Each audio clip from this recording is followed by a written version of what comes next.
As TICs e o futuro na educação. Oi, gente, tudo bem? Olha só, falar de futuro na educação e de TICs pode ser uma estratégia arriscada, mas quando a gente percebe a possibilidade de, pelos indícios, pelas pistas, pelos sinais, quer dizer, por tudo que a gente tem de informação até agora e de desdobramento do uso de tecnologias de informação e comunicação relacionada à educação, a gente diz assim, olha, dá para a gente gerar algumas ideias, algumas previsões. Não é nada taxativo de dizer vai ser assim, vai acontecer tal coisa.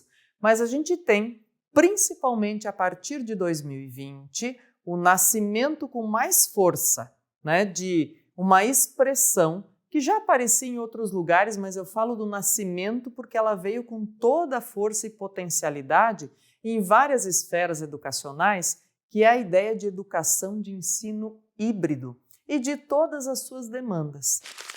E aí, eu queria aproveitar agora, nesse nosso encontro, quando a gente fala de futuro, para entender o seguinte, para refletir sobre quem já usou esses mecanismos, essas ferramentas, essas disposições, e quem ainda não, para pensar no seguinte, o quanto isso pode tornar funcional o aprendizado. Por exemplo, futuro, educação e tecnologia. Quais são os modelos de ensino híbrido que estão mais adequados a cada recorte de faixa etária? Um modelo de rotação de grupos, de laboratório rotacional, de rotação individual, sala de aula invertida.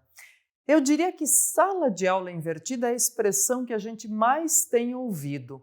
E olha só, a ideia é o quê? Na verdade, oferecer já um conteúdo ou um recorte temático para os estudantes com um material a ser consultado. A partir da consulta desse material e do trabalho previsto já, na verdade, organizado antes, o que se tem? Objetivos esperados. E desses objetivos é que depois os estudantes vão partilhar, vão compartilhar com o grupo. E isso pode ser feito em grupos menores. Na verdade, então, a ideia de o estudante construir com a instrução e acompanhamento do professor à distância esse processo de aprendizado e depois fazer o compartilhamento aí entre todos é o que mais tem acontecido. Agora, olha só, estão pouco utilizados, mas que já podem ser mecanismos bem vistos e bem centrados na formação dos estudantes, são o modelo de rotação de grupos, o de laboratório e rotação individual. Bom, em que diferem esses modelos, A ideia do laboratório de grupos é, na verdade, o trabalho quase que de sala de aula invertida, mas de pequenos grupos que podem rodar em estações virtuais. E sabe que há plataformas para isso, inclusive, que utilizam, aquilo que a gente achava que era só ficção científica até bem pouco tempo, espécie de realidades em 3D, e pode-se usar inclusive óculos 3D para isso, hologramas ou outras questões que são muito interessantes, mas claro, ainda muito caras e de pouca acessibilidade no Brasil. Então, são coisas que estão começando a acontecer. Mas dá para fazer em contraste ou em proposição aí de pequenos grupos em pequenas salas diferentes, salas virtuais mesmo. E também, a ideia da rotação individual, pessoal, é de ter pequenas estações ou breves estações, mas que o indivíduo, que o estudante faz o caminho que ele escolhe julgando mais interessante para ele. Então, por exemplo, o professor dá um ponto de partida, mas dá opções. Vamos pensar que ele deu opções em áreas do conhecimento, pelas quais se pode resolver determinado problema. E o estudante vai escolhendo uma ou outra, até centrar na finalização do seu objetivo. Então, quer dizer, da rotação dos grupos para a rotação individual, difere aí pela quantidade, claro, de participantes em cada esfera, em cada estratégia, e também pela escolha, que é mais autônoma. e que gera, claro, uma responsabilidade maior. Bem, ainda assim, quais são os benefícios, né? Pensando, claro, em futuro de médio prazo na educação, porque daqui a pouco, como bem a gente sempre tem que lembrar, a relação entre TICs e educação e temporalidade tem data marcada sempre, vem mudanças e possibilidades de inserção de mecanismos que a gente nem imaginava. Quais são os benefícios? Construção de conhecimento. Diz, bom, alguém pode dizer assim, peraí, mas construção de conhecimento acontece no mundo real também? Isso é verdade.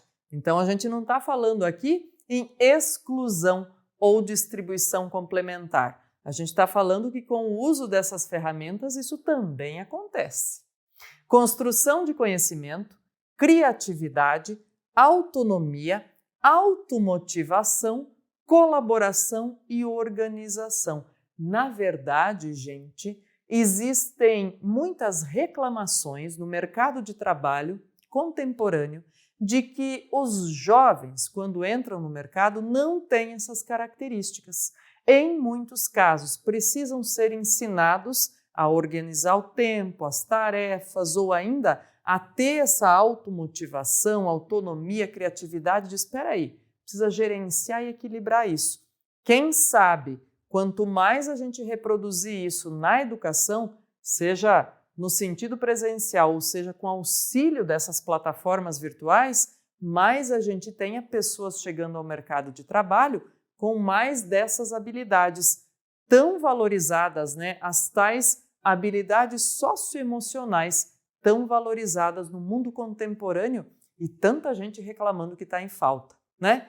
Para isso, tem uma tríade importante para colocar em questão aqui, pessoal. Professor, tecnologia e colaboração.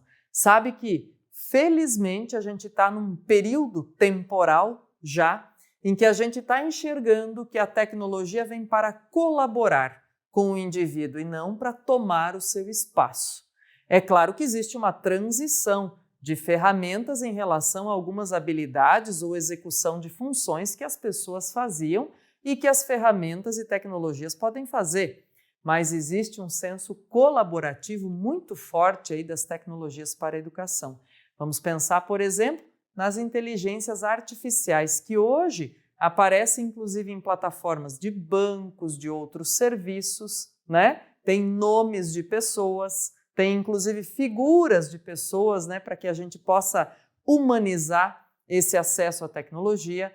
As inteligências artificiais de grandes plataformas que nos ajudam a responder sobre previsão do tempo, escolhem música, outras coisas, contam piada, né? Em termos de entretenimento, fora tudo que elas podem nos ajudar em aprendizado. Sabe o que é mais importante, gente, nesse sentido todo?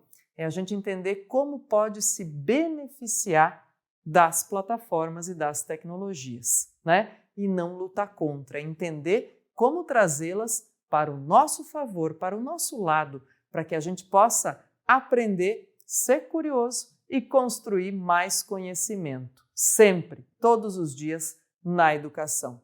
Bons estudos, bom trabalho e até logo!